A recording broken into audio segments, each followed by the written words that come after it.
I don't know about you, but when I first started on my journey, I was told directly or indirectly, stay in control, be in control. You are the boss. You are the one to control this. But then I remember when I was doing yoga, I was told to let it go. And it was totally the opposite. It sounded like if I let it go, how can things ever happen?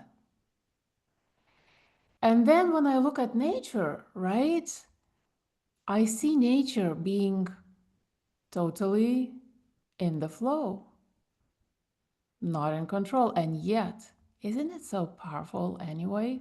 Isn't it? And then, actually, as we speak, I'm reading this book, an amazing book called The Surrender Experiment, written by this amazing author, Michael Singer. And the book is about how he evolved from a yogi in the woods into a boss of a massive corporation. And his main strategy was, guess what? Surrender. All he was doing all his life, he was surrendering. So the question is, when do you actually have more power over anything you do in your business, in your life, over yourself? Is it when you are trying to be in control of everything, or the opposite, in the flow? And that's the topic for today's episode. And welcome to the new episode on From Grind to Grace.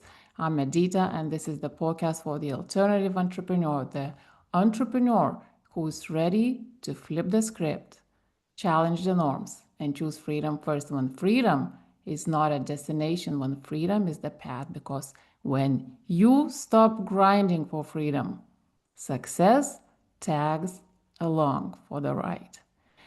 And it's not just about what you achieve, it's about how you achieve it. Is it sustainable? Does it feel like freedom? So, anyway, this is the kind of mission I'm trying to develop through this podcast, among other things. So, let's do it for yourself, your children, and for humanity. And today I want to invite to welcome my amazing guest, my sister, Lithuanian sister. She is not in Lithuania, but it's so amazing. and and I think maybe I had two Lithuanians on the podcast before. It's always pleasure. And it's always a little weird because we speak in English to each Yeah. other. So, welcome to the show, to my space, Elaira. And I am so happy to have you, to have found you, first of all, have connected. It felt so smooth from the very beginning. Oh, So enjoyable. So I'll let you introduce yourself and then we'll dive in. oh, first of all, thank you so much for having me here. And I just love these bouncing natural conversations we have. Like even before the calls, we like have so much to talk about and just to share. And it seems like there's so much common points.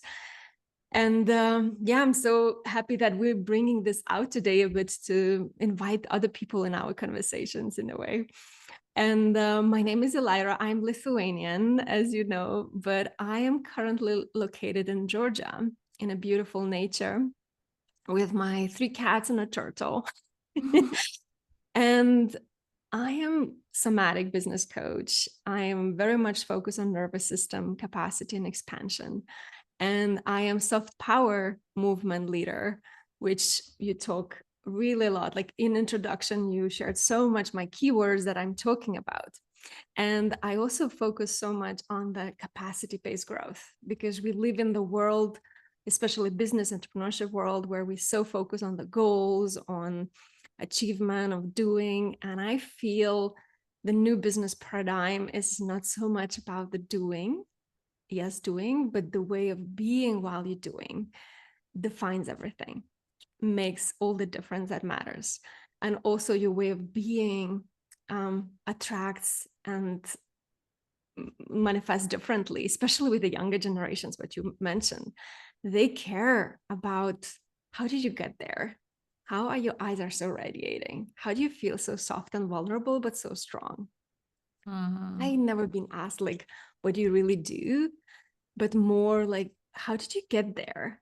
Like, how did you embody that? I think it's a lot coming about embodiment now in our new business paradigm and our entrepreneurship paradigm. And that's also a lot where I focus on, walk the talk and really embody the topics that you shared about.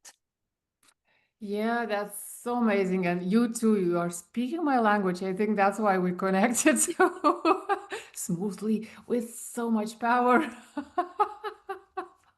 You know, it's so interesting. And just before we started recording, we talked about being in control, even in the wider terms, like in the society, in control of your life, and how that is actually an illusion that so many people live in. And then I think that kind of comes into entrepreneurship. And the other important piece for me is that you work with entrepreneurs as well, so you kind of know ins and outs, and and you have experience of your own, I know, as well. So what happened in your life for you to end up in this space and doing what you do right now? Ooh, that's a journey. I literally shared the podcast episode yesterday about my journey of belonging without fitting in and what really birthed all these approaches that I have, because everything I share, I really go very deeply myself. So first of all, I was born extrasensory. I was born very sensitive, and I never kind of fit in, and I didn't know how to function in this world to be successful. And in a way, I pendulated to that, oh, I am this little goddess nature girl walking, with animals in nature. But then I was called weird. I was called, too sensitive into garden flower. And then I toughen How up. did that sensitivity manifest itself? What did it look like? Well, I could really talk to trees. I could like sense and see beyond expanded reality, when you really Mhm. open your heart. And I think it's nothing like exceptional. I think we all as human beings can access that if we really tap into and in ourselves, if we really open our heart and we really like stop distracting ourselves with all the things that don't matter. And I think that's where this sensitivity of the heart, because in nature we all are very sensitive. When you really tune into your heart, you are sensitive. Everyone is sensitive. We just are Mhm. up. And I did armor up that as well. And I went to that story, what I've been told, to success story of like, you have to be ambitious, you have to be tough, you have to climb career ladders, the goals, and when you arrive there you'll be successful. And I arrived there, I climbed career ladders, I worked a lot in human resources field and building businesses and startups and like really broad spectrum.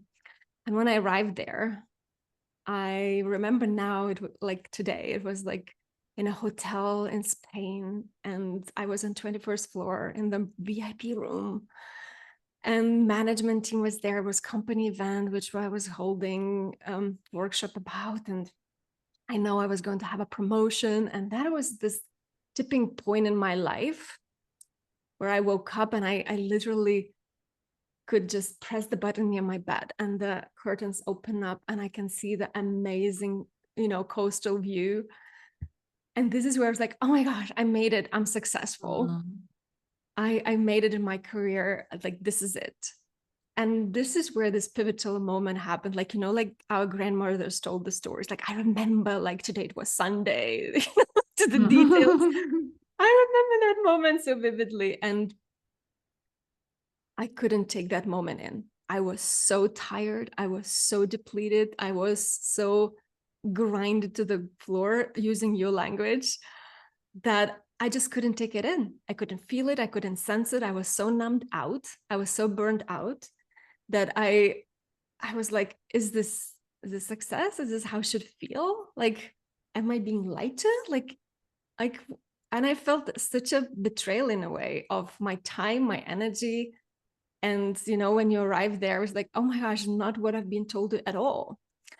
And this is where I kind of dropped everything after that event. I resigned and I started my own pathway in pursuit of happiness, but more meaningful and more fulfilling. I still want to have it all, but I wanted to redefine what success means to me. And that moment I redefined, and actually that moment redefined it for me, that success means to me like ability to fully feel life, fully experience life.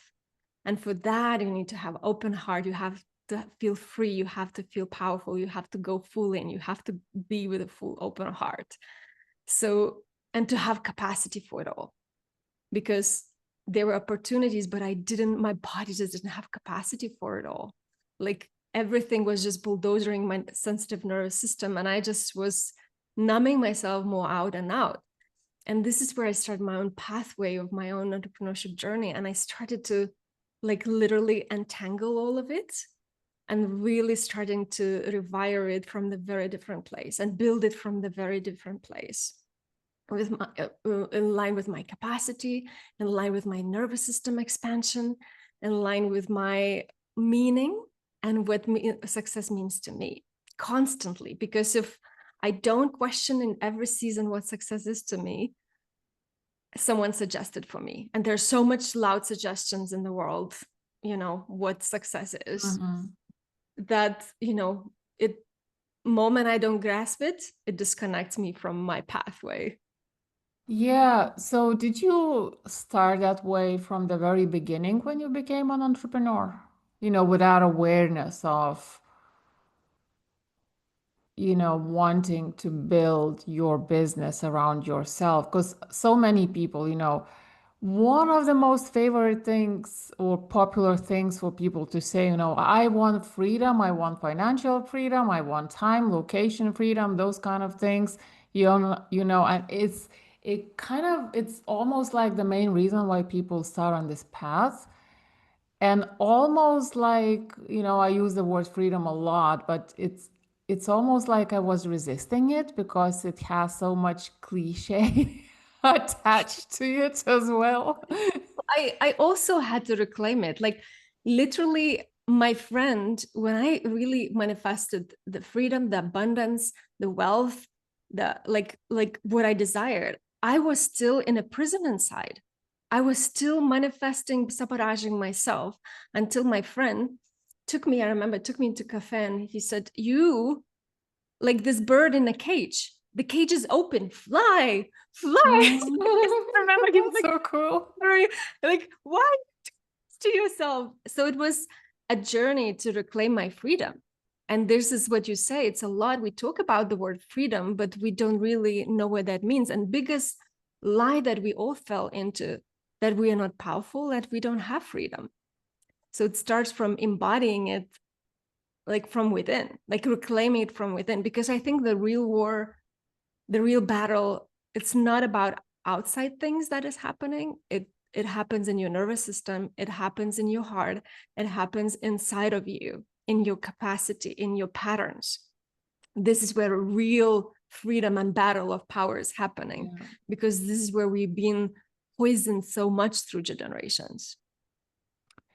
Yeah, so that's the piece where people, people who move from corporate from 9 to 5 to running their own business, that's the piece where they think they moved into freedom. So many of them, but they only project that freedom to the external happenings.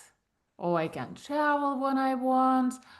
I can, I don't know, not work when I want. I can, I'm gonna have enough money for anything I want. but then they end Yeah. up almost like in the same or even worse. Yes, you become your own worst boss ever because you took yourself with you.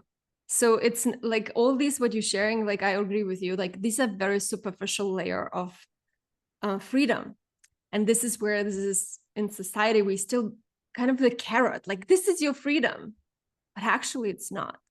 The real freedom for me is your inner peace. The real freedom for me is expansiveness of time, ability to have what you need, ability to know myself deeply, to make choices. And that requires a lot of courage. Go against the norm, go against your conditioning, going against society's status quo, because we live in society which actually conditions and suggests and rewards you on the opposite. Look, we've been so well trained from the school years how to work well, how to earn money, but we were not taught how to enjoy life. We were not taught how to be happy. Yeah, and in other words, basically, we end up moving from 9 to 5 to running our own business with the same mindset. I Exactly. still need to grind. I still need to be on top of everything.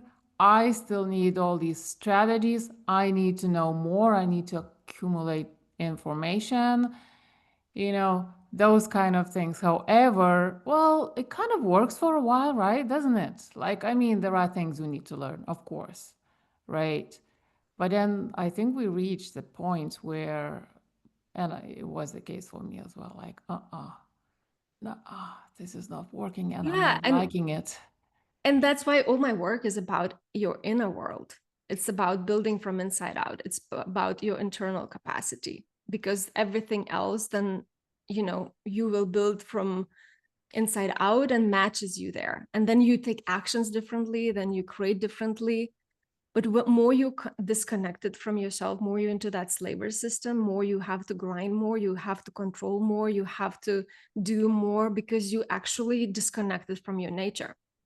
When you connected deeply to your nature, your natural flow, your natural rhythm, cycles, your energy, the way it works, when you really deeply know yourself, the way actually also your path of prosperity, because it's also very different for everyone, more it becomes kind of in tune with nature. Like you plug in, the nature can read you, feels easy to you because it's just natural. Like it's not sometimes not even a big deal. But more you out disconnected from your nature, more you have to control because you feel like you're losing control. But Yeah. what are you losing? You're losing internal control, and you lose Yes. that internal freedom. That's what usually happens. Like when we try to control more externally, it's just the signpost you lost internal control And somewhere. unfortunately, that's we are taught all the way through our childhood and I know universities, colleges, and then 9 to 5, which is crazy. And also what you said, you forget about your nature. And believe it or not, same applies to strategies even. I'm so Yeah. passionate about what I do because my strategy, my system aligns with universal laws and nature so well with such close proximity that you actually are the boss of the strategy, not the other way around. You Yeah. are running the strategy, not the strategy that the strategy is running you. I love this topic so much.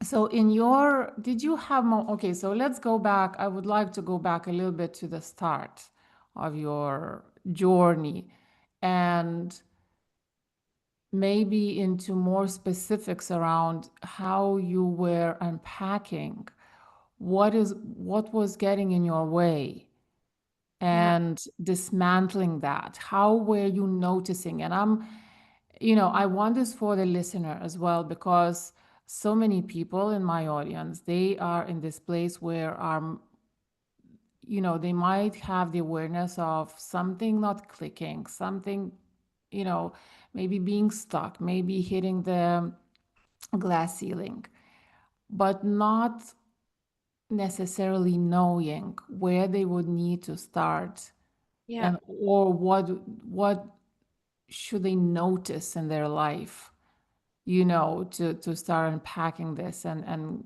sort of like getting back into themselves. Well, I don't think we need to come back to the beginning. I don't feel like I arrived. I think for me, it's the constant evolution. Like I'm constantly becoming and expanding. And this is where I fell in love and dropped that definition of like goal orientated approach, where it's like I arrived and then I can share. This is where I succeeded. I fell in love with my becoming, because every level of expansion brings new fears, new patterns new blockages, new glass ceilings that were dormant there, but I didn't look at because it was not activated. So for me, at the beginning or even now, it's the same journey of becoming, of unraveling, of expansion, and the same process as from the beginning, but it's just more, there's a compound effect that happens. There's a compound effect of enjoyment. There's a compound effect learning how I create, how creation flow goes through me. Compound effect of how actually I manifest. Like what are my people? What is my capacity? And how not to go override that capacity in the moment. Like I'm so much more tuned to my body now, and we I think this is the first thing where I started to connect with my body, because especially in my audience, and my audience are really sensitive, gentle, and ambitious entrepreneurs, like heart-based entrepreneurs who also build something meaningful. Usually for sensitive people is that they are not in their body.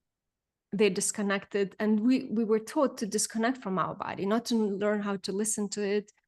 And this is where nervous system came into the picture very strongly, and that was for me the biggest life-changing thing, And which is that's, I guess, that's okay. So could we dive a little deeper into that? yeah, Because what you said, and I know for a fact that most people are not even including their body yeah, in in their business. Like, what are you talking about? yeah, You know? yeah, So wait, yeah. how did It's a it? lot here. It's a lot here, and very disconnected from the lower part. And this is So question is then, how did that bubble up for you, and why? Maybe if you remember and can share something specific maybe happening or clicking or some epiphanies for you.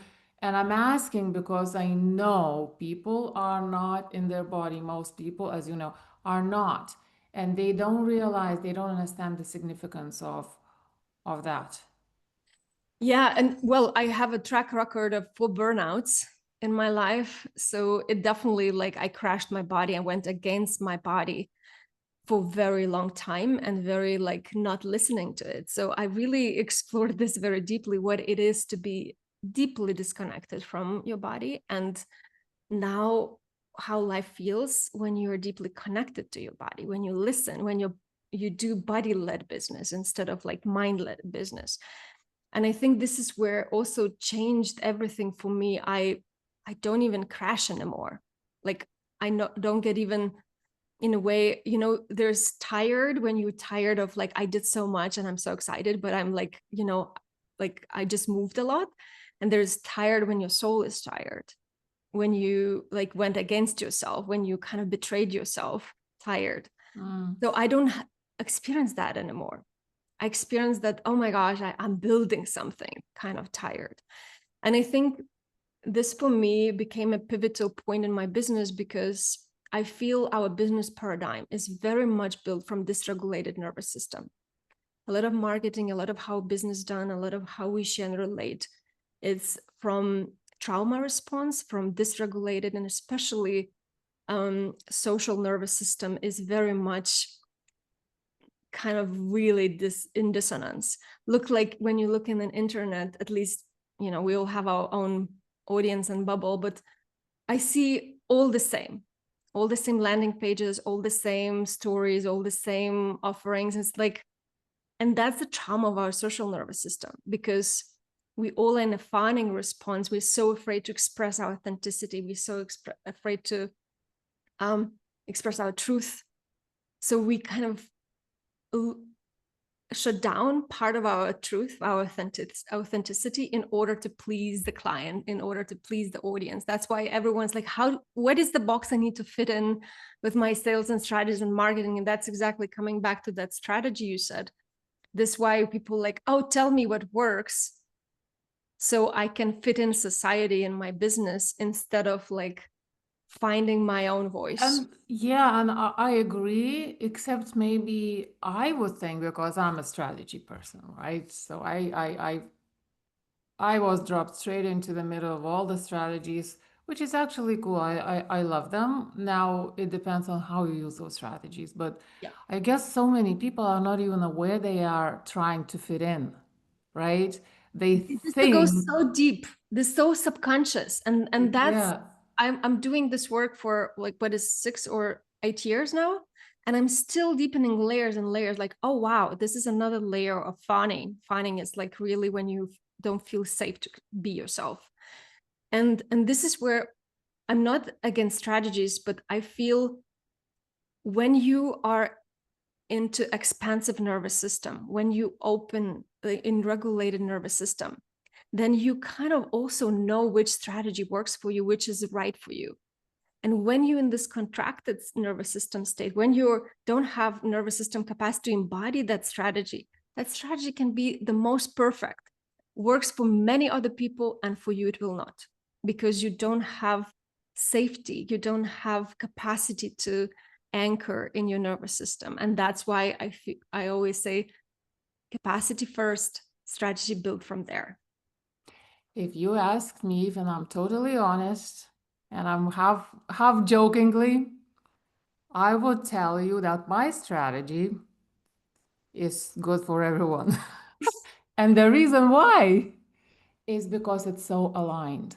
Like, you know, the way you peel all the man-made artificial layers, there are so many complicated strategies that are, we have the saying, it doesn't mean anything for English speakers, but I know we say in Lithuania the ninth water from jelly, or that kind, so diluted, so far from what really naturally works powerfully. Like nature, could you say nature doesn't suit everyone? Or yoga doesn't suit everyone, or meditation doesn't suit everyone. It's the same with strategies. The more deviated it is from what naturally works, of course, the fewer people it's gonna suit, right? But there are strategies that are so in alignment, you Yeah, know. there's like we can call strategy also like nature's laws, like gravity Exactly. is the law of nature, like it's how it And works. then you only need so little shaping to manifest, to use it as a manifestation tool into the marketplace. Exactly. So that's that. But yes, yeah, so let's and I think the awareness piece, that people are not even aware. They are, I don't want to use the word victim, but like when you think about it, like there is this common enemy we are going against that is affecting everyone, because people they don't even know. If they knew. Yeah, but victimhood is like one of the biggest disease at the moment, and I think yes, it's a lot of awareness, because when you aware, you cannot be unaware. So there's a very like conscious intention for the system to keep you unaware, to keep you distracted, to keep you disconnected, to keep you busy. So this way you're not stepping into your power. You don't step into your self-awareness, and this is where you don't lead yourself powerfully. Exactly.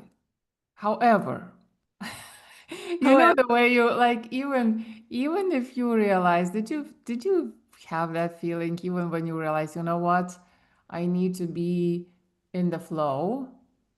Like, was it so straightforward though? Like, because to me, sometimes, okay, I have days where like, oh, look at all these insights, and I let me just implement these insights. All good. I'm powerful. I'm gonna do anything I want, and I'm gonna achieve all the things in the world. Then the following day, Yeah, yeah. okay, all right. I Yeah. there is no structure, and I'm not sure if I'm even heading in the direction I am supposed to. No, and I think this, I love that we're bringing like very grounded about this, because yeah, this language of flow, love and light is a little bit like spiritual bypassing, you know, it's more real entrepreneurship, real self-leadership for me is your capacity to hold both ends. Because life will be life in you. We all are humans. We have good days and we have shitty days, but it's more, how do you hold yourself through that? Like, how do you, like, this is for me integral self-leadership, because I think especially in an expansion process, it always will go through contraction and expansion. Look, nature also goes like, in winter it contracts, it's down, withdraw. In the spring and summer it goes out. Like everything in nature is contraction and expansion. Same way our process of growth, our process of leadership, our process of power, process of our expansion, it's not like, oh, I arrived there, look at me. And that's why I'm not sharing anymore like that. Oh, like, look, I figured it out and you didn't. Like, oh, no, it's more how you do that. How do you hold yourself? How do you hold those contracted? I call them burrito days. Like when it's like shitty day, you just want to wrap in the blanket and I just pity party, you know? And it's sometimes actually very healthy to allow yourself to drop in the victimhood, because there is wisdom in that. There is wisdom in resistance. There is wisdom in In the contraction pain, and the in the pain. heaviness. Yeah. Yes, because if you push it through, if you like, especially in Lithuania, we have this stereotype like on a strong woman, especially Soviet Union, kind of like this very strong, powerful woman. But for me, this is not really power. For me, it's more power is when you manage to hold all parts of yourself. And that's for me the freedom and leadership and all of it. It's not like avoiding the pain, but it's not being defined by it and learning to hold that. The same way, not being defined by your success, but learning to hold and enjoy that.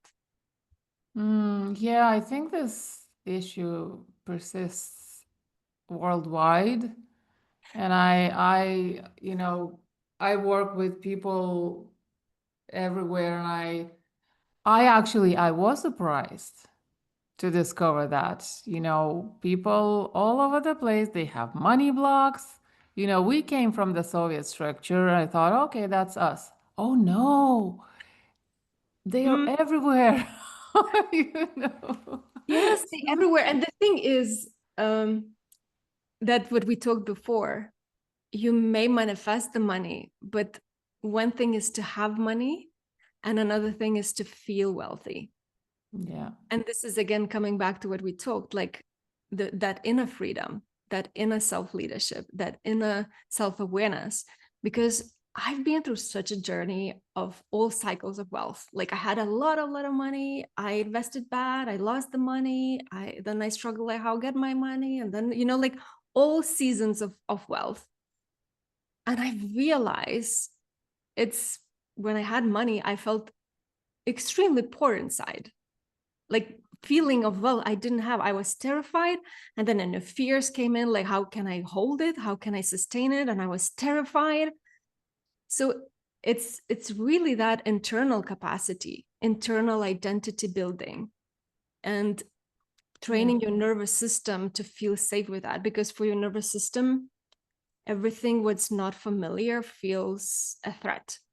And even your success, even what you desire, even that wealth, everything what's unfamiliar, everything you haven't done before, for your nervous system is a danger, because it doesn't know how to deal. So it just drops you in the danger zone and prevents you to go there.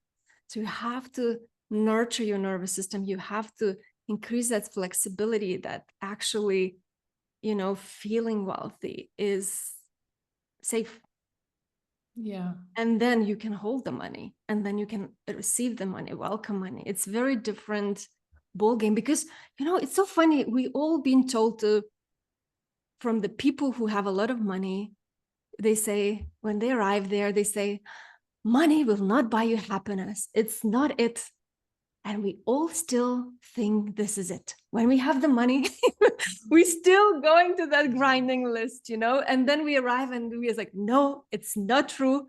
Money will never buy you gratitude, the feeling of gratitude. Money will never buy you to be a good person. Like, you have to do that work inside. Money just amplifies what already is. So if you're an asshole, you will just be more an asshole. If you're a good person, you'll do more good. And that's why I love the freedom first idea so much, because when you actually first embrace the things like freedom and love and peace and flow, and then when you arrive, like literally financially, then it amplifies all that internal state. Exactly. Exactly. Because I've heard it so many times with my clients and myself. Look, I just had recently example where I was like so not ready to hold the wealth. So I moved into, and it's not even about the money, and wealth is much bigger and broader, right? I moved into my dream apartment, and it was the most expensive I've ever paid. And I thought, like, I will allow myself to embody like the capacity of wealth. And, you know, and the funny thing, when I look back, I didn't have like alignment or trust that I can hold that. I entered it from the place of like, I have to grab this because it will never come again. Like, this is, and then I Mm, ignored all the red flags there. I ignored all my nervous system signs there. It's just like, it was that, oh, now and never. And I didn't trust that actually I can manifest it. I can trust that I'll have it, but even in a more meaningful, fulfilling way. And then I moved there, and it was so not right for me and my body and my energy. And I started to get sick. The money started to kind of deplete. My cat started to get sick. Like, everything was dying off.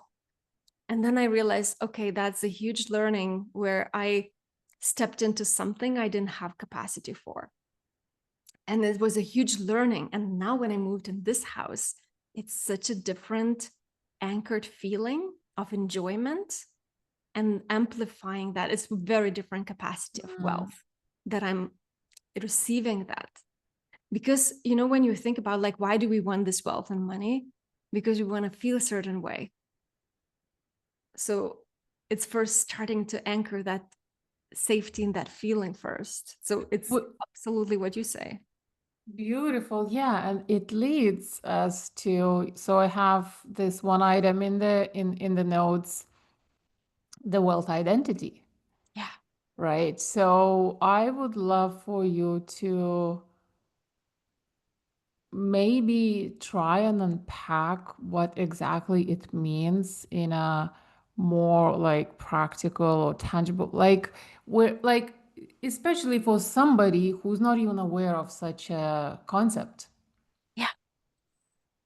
Yeah. Whew. How do I do it in short? I know. It's quite a so, topic.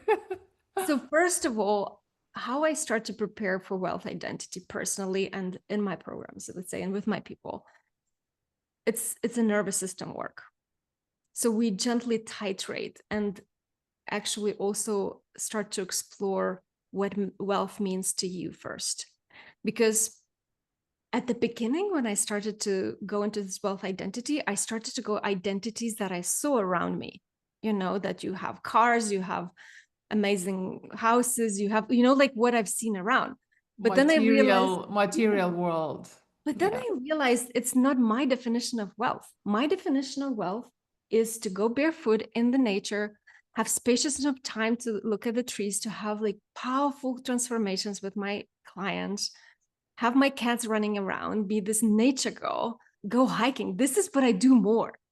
This is my wealth identity. And I also love beauty and luxury, and I love enjoy experiences, but I don't need to have it every day. So through trial and error, first of all, I kind of clarified what that wealth identity is for me. And it was very different what I've seen around. It needed to be my own, what I care about, what I love, what actually makes me resourceful and rich inside. That's what's like, I need to do more of that. What gives me that feeling of enjoyment, more connection with myself? What gives me more beauty? So this is what I started to kind of explore through trial and error. So this is part of building your wealth identity, your personal wealth identity. So we go away from that, old paradigm, one size fits all kind of wealth identity, and we go to our personal. And then, because again, for our nervous system, that kind of identity may be too stretchy. Maybe we can access a little bit, but not hold it sustainably. And that goes in nervous system work of titrating. And titration is kind of nervous system word, like baby steps, gently stretching baby steps, like in a nutshell. So you start gently stretching and showing evidence for your nervous system that actually it's okay, it's enjoyable, it's safe to do that, to anchor into that identity. And then it's a journey between fear and desire, and which one do you entertain more? So desire is that wealth identity, but then with every desire, it comes like some sort of fears and contractions. And which one do you feed more? That's for me, the capacity-based growth comes in place here. Like, how do we build that capacity to hold and anchor that desire? And the thing is, when you work with your nervous system, with your capacity, when this wealth identity happens externally in your life, you are not shutting down, you're not numbing out, you're not sabotaging, you're not like losing it, and you're not like going into this disembodiment because you're dissociated, because it's overwhelming for you. You can already receive because you did the inner preparation capacity to receive that identity, like to manifest that externally. So this is for me like very nutshell. I hope it's clear. I know. What are the indications of not actually being in that identity? I have to say, well, which I didn't know at the time, but say for me, let's say, I know a lot of people, a lot of entrepreneurs read Think and Grow Rich, and there is a thing, there's a statement that they tell you, you write it down, you insert your number, whatever, and then you read it in the morning and in the evening. And so I remember when I concluded, okay, it's an inside job. So actually I went back to this personal development thing, Think and Grow Rich, and I was doing that statement, and I was like, I was so disconnected from what I was saying. Yes, and this is where I don't believe in affirmation. Like, still what you're sharing is a lot of head. And this is where it still stays disconnected, because, and actually it can bring you more to disconnection, because if your nervous system feels it's not true, then you just increase the trauma, increase the threat. Instead of like, that's why I say embodiment and somatic work, like bottom up manifestation instead of from the head down manifestation. So it's all your body is involved. And that's why I talk about nervous system, because nervous system is like the main kind of compass of guiding you what's safe is what is not, what's aligned, what is not. And this is where you have to help your nervous system to stretch into that, direction of like, actually it's safe to be wealthy, because that itself is a So lot. what is the recommendation here? Because so people cannot directly, or if they have been disconnected so much, they can't access the knowledge, the wisdom in the nervous system, the signals. What is something they could maybe try and become aware of? Maybe their body, maybe what their body is saying through body sensations. Yes, exactly. Because your body doesn't speak through language, your body speaks through sensations. And often it doesn't need to make sense, you just need to sense it. That's what I'm saying. And it's exactly how I listen to my body, and I trust my body. So your body, when your body contracts, when you feel tight, when you feel like you want to control, when you feel unsafe, this is your body saying no. This is your body feeling unsafe and threatened. And then it goes into these 4: fight, flight, freeze, or fawn response. And it's, I have all the course. I think this should be like the base in every school. Like it's a must course that everyone should have. That's my humble opinion. And then your expanded body is when you feel relaxed, when you feel open, when you feel peaceful inside or joyful inside. This is where you feel more of yourself, and more of you actually can be in the body, because more energy can flow.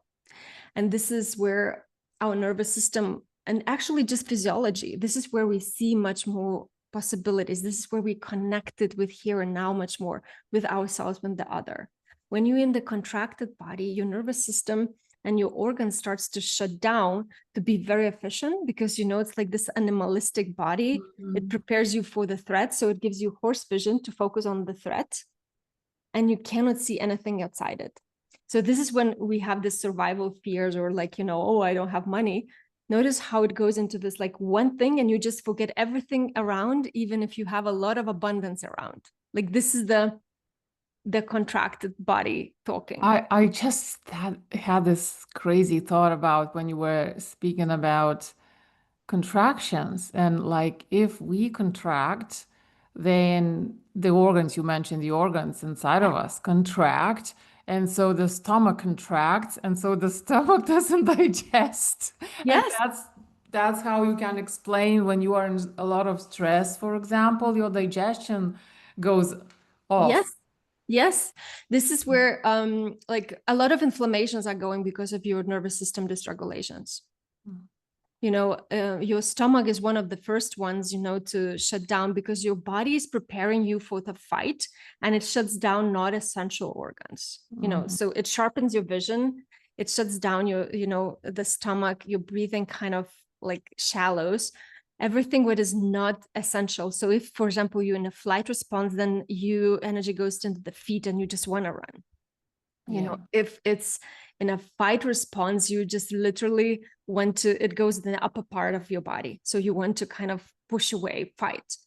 Then it goes tension in the eyes and the neck, a lot in the jaws, very, you grind the jaws.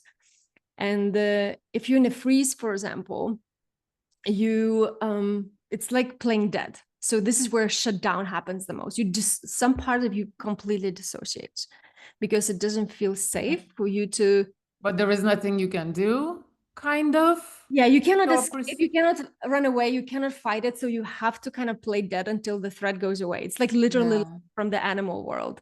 And this is where a lot of entrepreneurs are functioning, what I call this functional freeze. You push yourself through, but your body isn't freeze. Your body doesn't want to move. Your body doesn't want to do. This is where we say, oh, I'm sabotaging myself. This is so annoying, and I want to even say something stronger, because when they talk about personal development and all they tell you is to push through, and you feel like a loser if you get up in the morning and you tell yourself you're gonna do this thing, and then by lunch you forgot. Well, you came up with a million reasons why you should be doing something else, and then you beat up yourself in the afternoon that you didn't do this thing, and you promised yourself you're gonna do it tomorrow. This is exactly in the depth what I work with about, like easeful expansion, like body-led expansion. So this is for me, like, I don't believe in sabotage anymore. I believe it's just your body doesn't have capacity. Your body doesn't feel safe to do that. Yeah, because, and it's so cool that you brought this up, because when we say we self-sabotage, it's my fault. Yes. Basically, And this that's is where we activate our nervous system even more. This is where we not being really leading yourself with softness, with kindness, with gentleness. This is where we activate the threat, like, put the hammer on the top of the and fire. on top of that, then you fall into this self-blame, which then goes against you even more, which is. And then you go into spiral down, where you drop into complete hopelessness, or your body shuts down completely in depression. Like this is like complete collapse of of freeze response. So there are like ladders of intensity of nervous system. But this is where we go into like complete shutdown, you know. So this is the outcome of very compound effect of freeze response. Or if we bring back to business, you know, we push ourselves through. So, or we have a burnout where our body says it's enough. I'm shutting it down. If you're not listening to me, I'm taking care the final word. Or we build businesses disconnected from our passion, from our heart, from ourselves, because we just, you know, we numb ourselves out, we push, but it doesn't feel fulfilling. So, and this, love that you mentioned passion, vision, mission, those words, purpose, those words. I do not work with people and I do not help them create offers and sales message if I don't see the freaking fire in them. So normally we take them out of the framework, do the vision, force. Well, I'm using the word force it just to convey that it's mandatory. Mandatory. And do you agree that, like, when you dialed into your vision, why you are doing what you're doing, it kind of removes certain things automatically, like certain fears? Yes, totally. Because you're, yeah, it, but for me, it's the access point. And for me, I take that gentle approach, like that softening, because often we are disconnected from our passion and even our vision Yeah. because we don't feel safe, because we need more Yeah. softness and more warmth and more compassion, because we already armored up ourselves. It's not that we cannot access that, but because we are disconnected from it. Yeah. If we push ourselves even more further, we just disconnect more. So that's why I talk about soft power, I talk about capacity, about nervous system, because that helps you to kind of breathe out, come back to regulation. I think, and again, first is the awareness. Oh, I can actually start with myself. Oh, is it not the market research I need to do first? Yeah. You know? I think our body is the best market research, and our body is like the toolkit of wisdom there and strategies in a way. And also, right? Like, especially if you base it on your own story. So, like, guess what? Are you the only person in the world needing this thing? Right? Right? Yeah. If it happened to me, and if this is my experience, probably there are loads and loads and loads of people who But have. you see, you can access this level when you into expanded body, when you into like safe social nervous system. Because when you into contraction and safety, we often like narrow vision and we disconnect from ourselves, but also with other. We don't have capacity to really tune in what other people need. What, you know, it's all you talking is the right thing, but you cannot access that from the place of Totally, totally, trauma. which is why first advice, even for my marketing system, is stop or relax or surrender or whatever that is. And you know, Yeah. like the transformational piece is not like literally part of what I do, but still, it's do whatever, go do other courses, programs, whatever. But Yeah. I'm telling you that this system doesn't work if you are not Yeah. connected, Yes. you know. Yeah, So, totally. I love how we talk about connection because I think, you know, we've been so conditioned to disconnect from ourselves all the time. So it's like a journey to learn to know ourselves and to connect, stay connected to ourselves. And it's a journey, I'm saying. It's not like one day you arrive, you know, like we every day we have different capacity. One day we go and conquer the world, other day we're like, I just can do one little thing today. It's a journey. which is, which is crazy because we are kind of taught, like, I don't know, when I was growing, I was hearing about what do you want to be when you grow up? Why do you want to, like, what's your purpose? What's this, and that, and whatever? We kept hearing about those things all the time, right? But that's not the way, that's not the way actually they should be talking about. Like, they sort of conditioned us. Do you think Yes. condition us what we are supposed to want?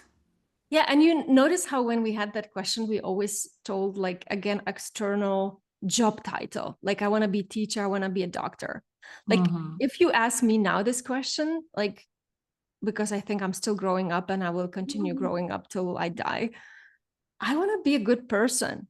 I want to be A peaceful. happy I person. want to be happy. I want to be free. I want to experience life, you know? Like that's what I want to be when I grow up. Yeah. But they, and that's the thing, right? So they relate you being this profession Yeah. to being happy.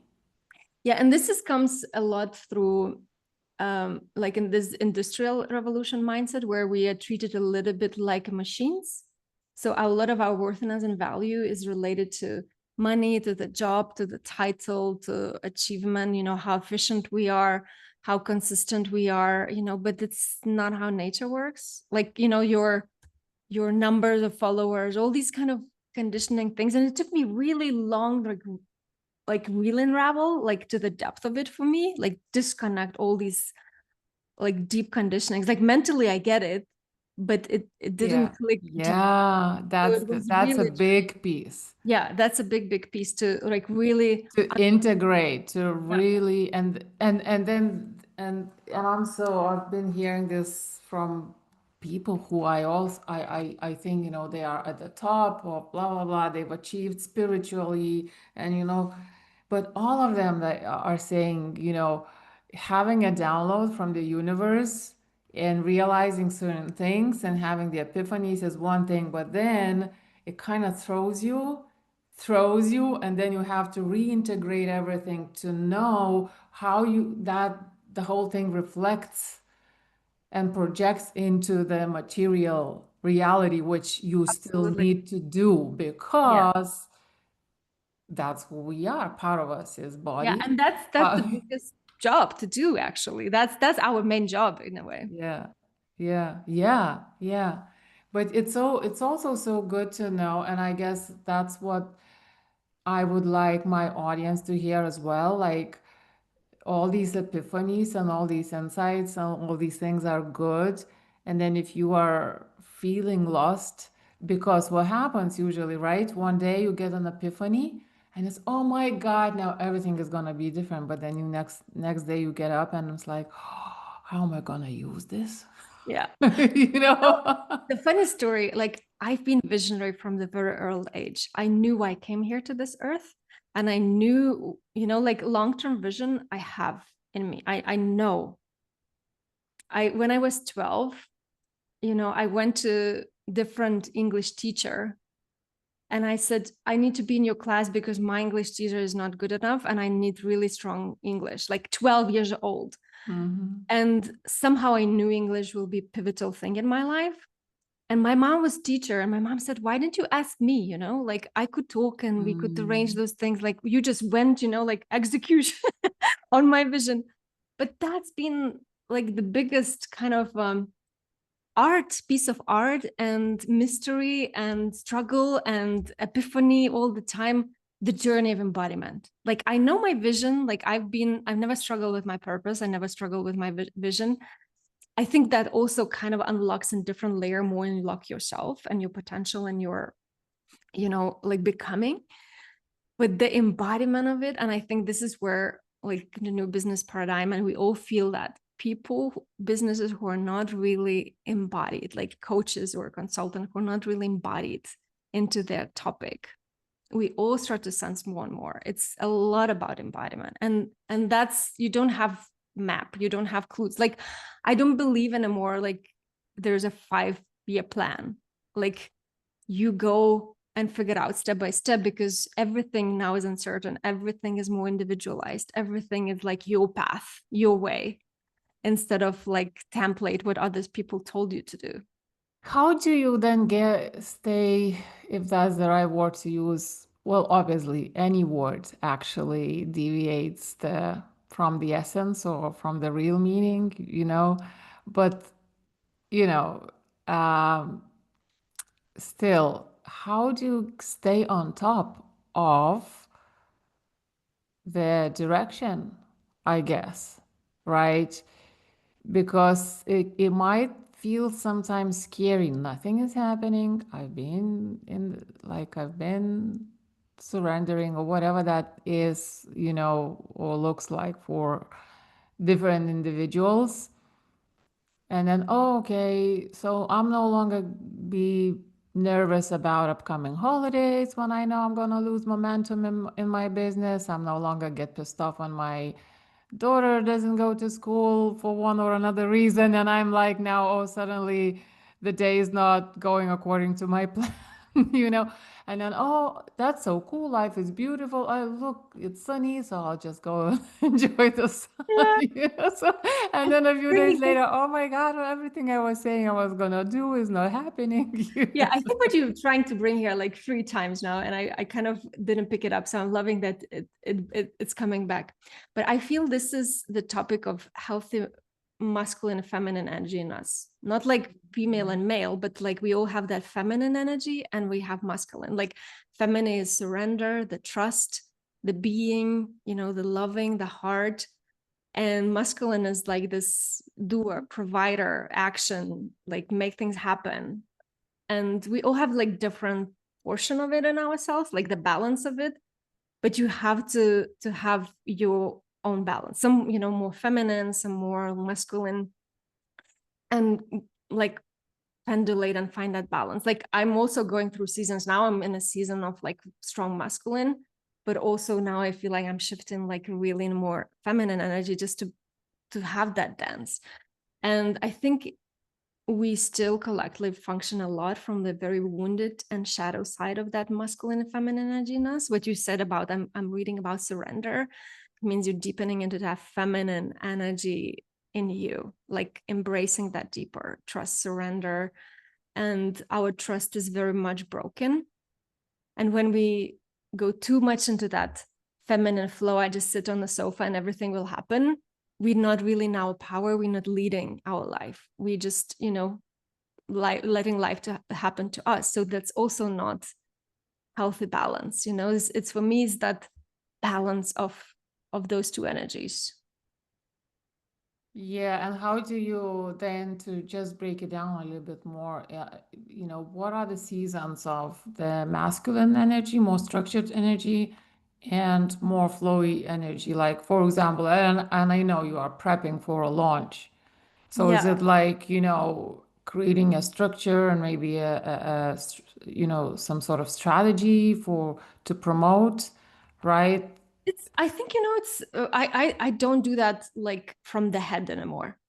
Like there, I know my body is like almost like, now I have a lot of energy and I feel like I conquer the world, and I'm in that kind of season. And I just been in season where I was like disconnected for 3 weeks and I was just so much in the being.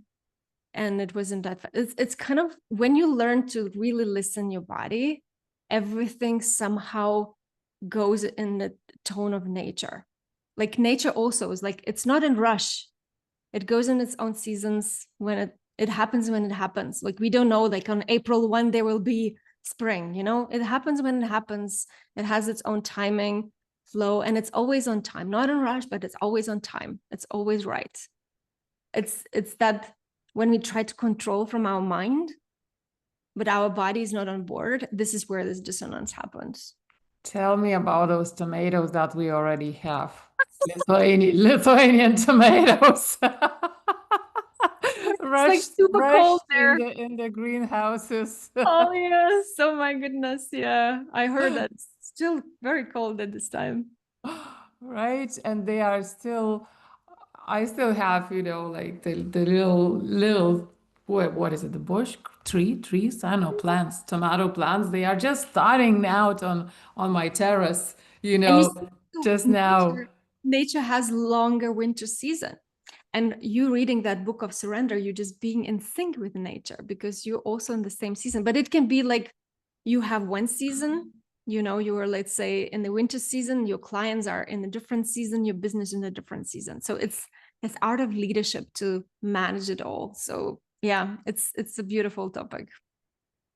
Yeah, well, yeah, I mean, I'm in this season for the last hell knows how long. You know, no, I mean, in the season of integrating things, because, you know, it was one thing, then another thing.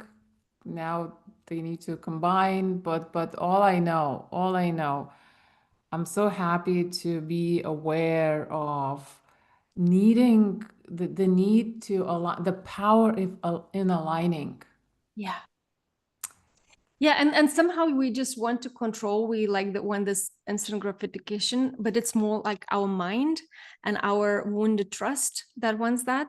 But if we look into this, like I'm building my life work, I'm going to be successful. It's just like giving that spaciousness of time.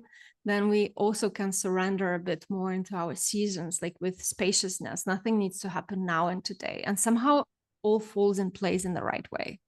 Yeah, it's not about if, it's about when. Yeah, But exactly. also it's about power when it happens. You know, Yeah. it's like an explosion. Yeah. This is what I learned the hard way. Like when I wanted, like, and I'm very ambitious, you know, so that part of me, which is ambitious, it's really wants everything now, you know, like, oh, how I am not there yet.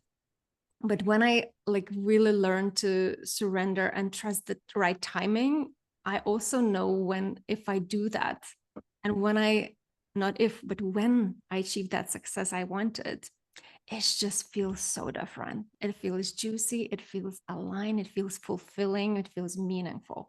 And when I look now in some things that I wanted, and lately a lot of things dropped in my lap, like my old desires, like almost like, you know, the package universe gave me. And I was like, oh my gosh, I'm so glad I got it now, because even 2 years or 1 year before, I wouldn't have capacity to hold it with so much enjoyment, so much appreciation. You know, I loved somebody was saying, so, you know, I heard like I think I was watching a YouTube video on I can't remember. I watch like this stuff all the time now. So somebody was saying it was such a good insight for me about manifestation and action. So I guess the question was, when I want to manifest, do I need to take action? And so, broadly speaking, no. But however, if you are in business, obviously you're taking action. However, your manifestation informs your action, not the other way around. That was Yeah, I think it's also like manifestation world, as we know a lot, manifestation is also very single-minded, like it's not including the body, because when you think about manifestation, you have to think about it, you have imagined it, and it automatically puts you already not here but there, so you're already disconnecting. And it's important to dream, it's important to envision, but then what we forget in this manifestation, what I call more holistic manifestation, we forget to bring our body with us, and our body is the slowest part, you know. So like we want money, but maybe our body feels terrified with that amount of money. We want clients, but maybe our body just doesn't want clients, it wants like slow down and peace and read a book. So it's, we have to help our body and our capacity to get there, because when it's aligned emotionally, mentally, spiritually, physically, then it feels juicy, then it feels aligned.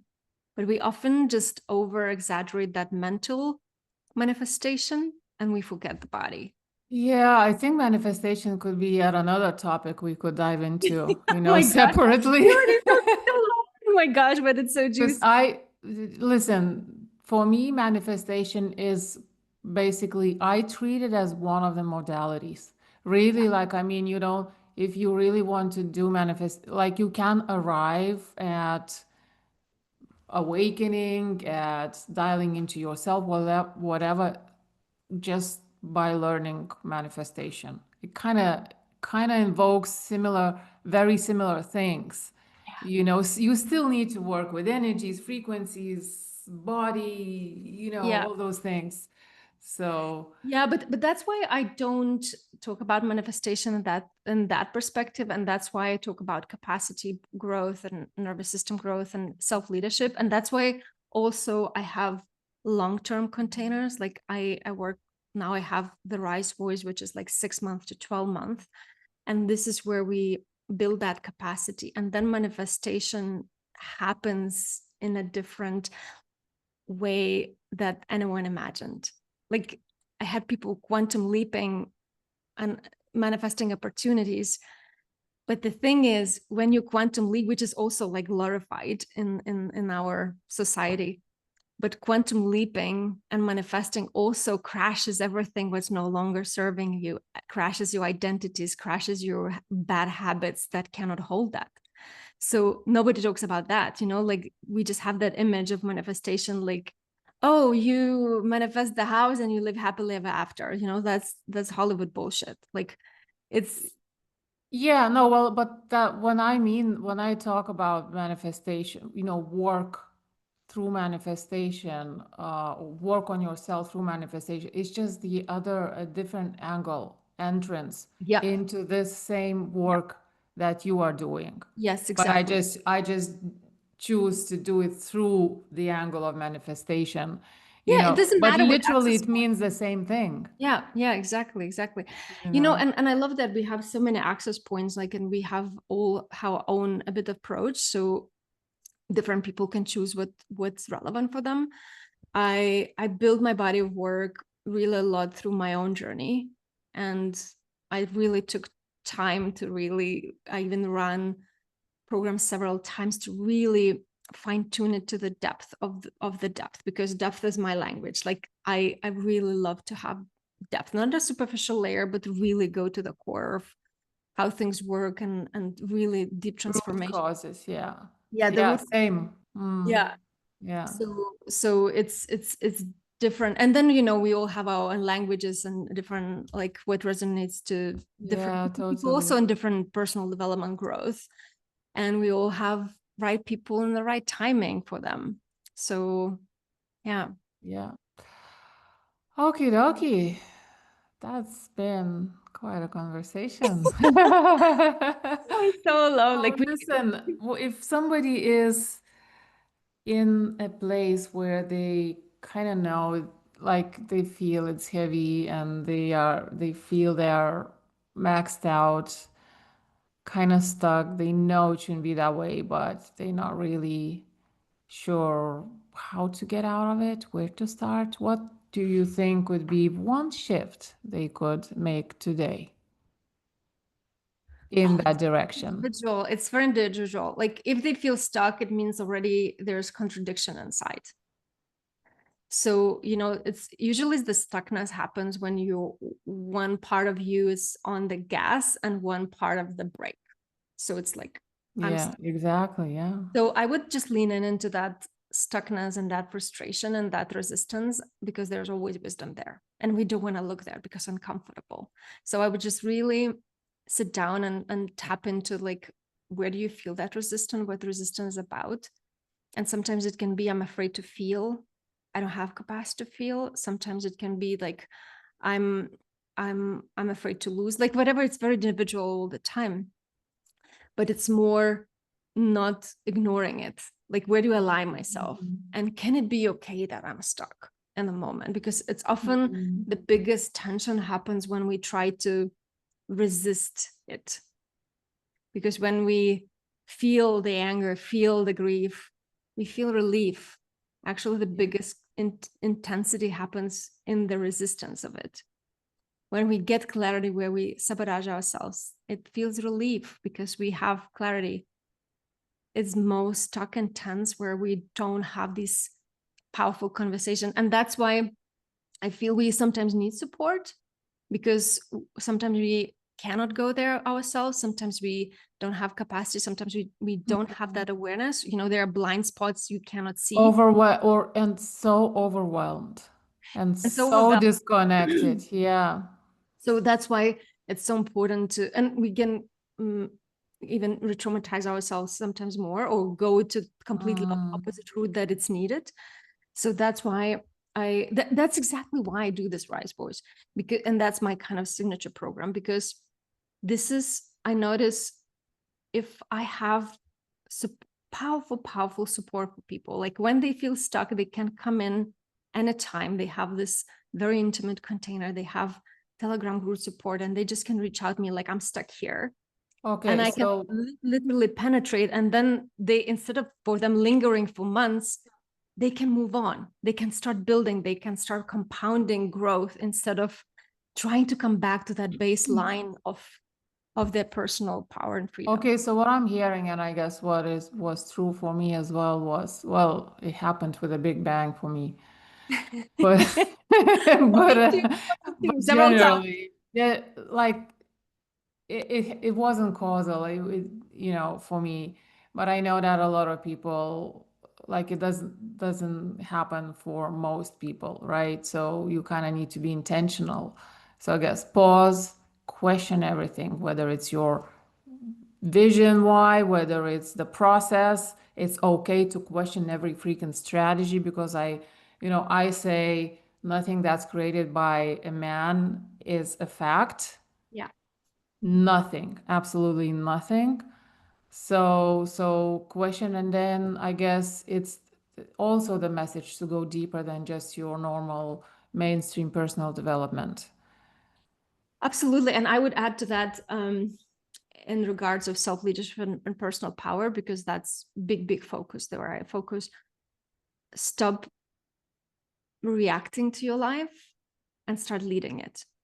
And start leading is to slow down and to question, and to question everything. Is it right for me? Like, notice, where do you leakage your power? And it's very deep work.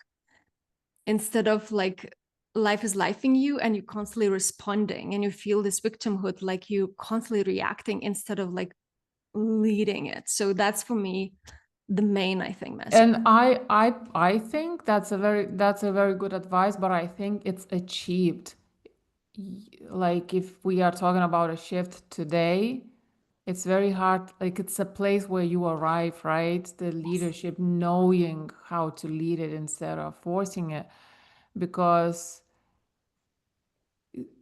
I know we are expanding on this little question, but like, and you mentioned, I think you mentioned peeling layers all the time, at the start of our conversation. It's still, even though I became aware of forcing it and whatever, till this very day, I'm still unpacking all sorts of little nuances where I'm apparently forcing. And that's, And and I think that will never end. That's why I'm saying, I dropped that I arrived thing. There are yeah, moments I feel like, oh my gosh, this was my dream and I arrived. But it's more, then there's the next thing I'm involving. So it's yeah. more, I fell in love with my journey of becoming. And I noticed in the beginning, when you start doing this personal development work, like inner healing and, reclaiming your power work, at the beginning, it may be very intense and you have to like clean up a lot of areas of your life. But when you're a bit like more, I don't want to word you advanced, because I don't like in hierarchy, but like when you evolve a bit further from that main cleanup, like for example, now my life is not like, it's not about main cleanup. It's really created and structured from very aligned place, but it's more than fine tunement. And then little things become really important, like the boundaries, the slight boundaries, the way I talk to myself, like how inner critic or fear sneaked in, like how do I hold myself, how do I bring myself back faster when I am knocked down. So this is like more, becomes self-leadership, becomes more fine-tunement work. Like then you have to, Yeah, yeah.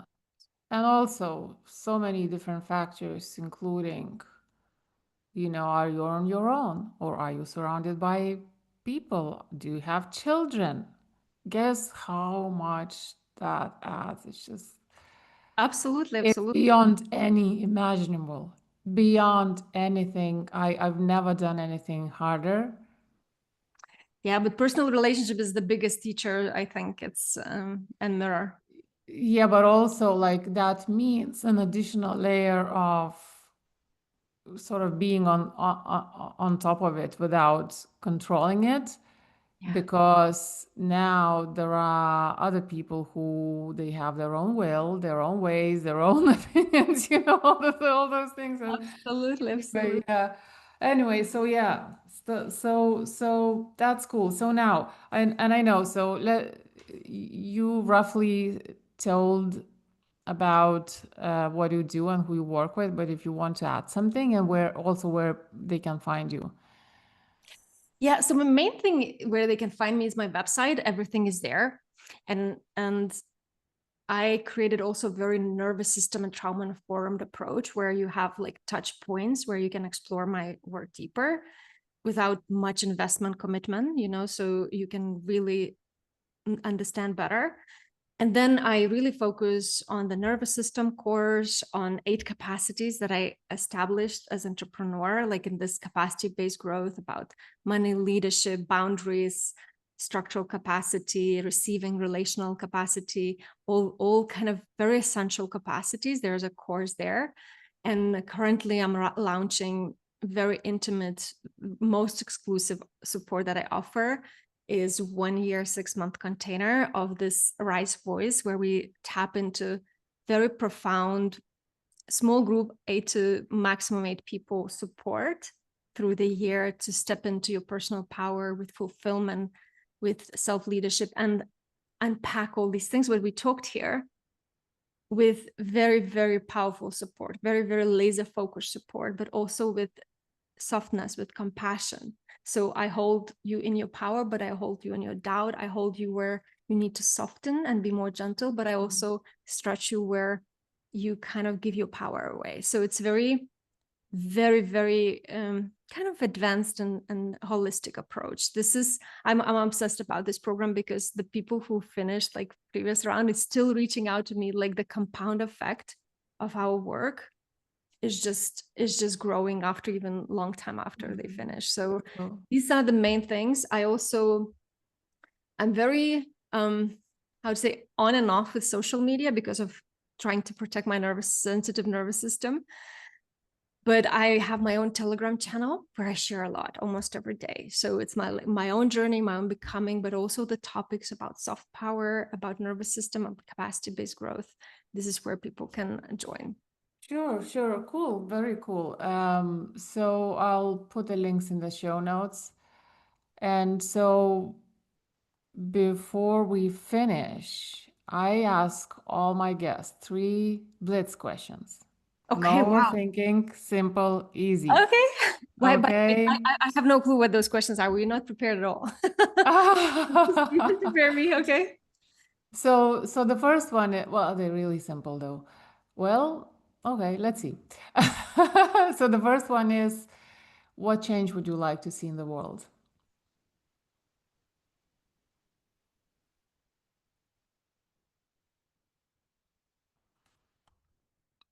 Oh, I think I lost you.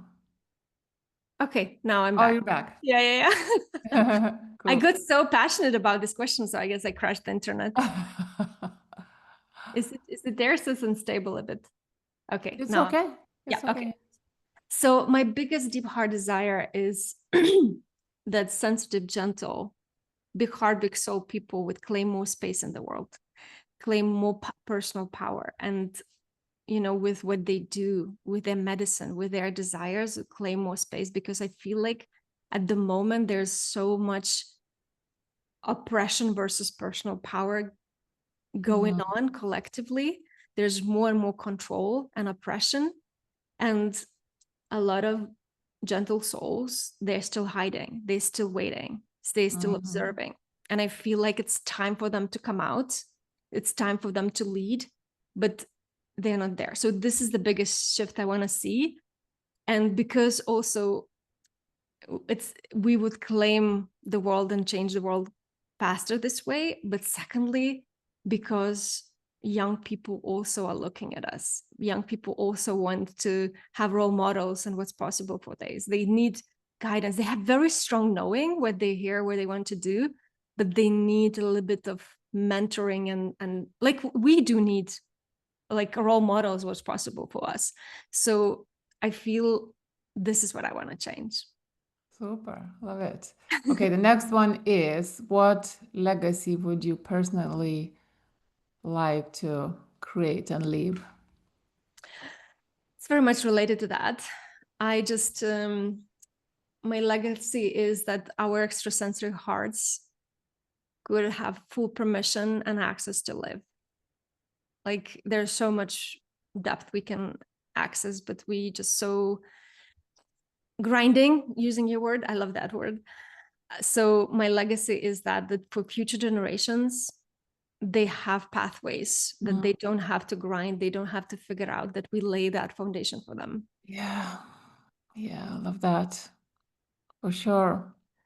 The last one is, when you hear from grind to grace, Yeah. what are you sensing? Ooh, first of all, I love those words that you chose, because I think the word grace I started to use so much more from last year, like graceful leadership, graceful life. And I think grind, we all know that contracted, that slavery system in a way, inside, outside.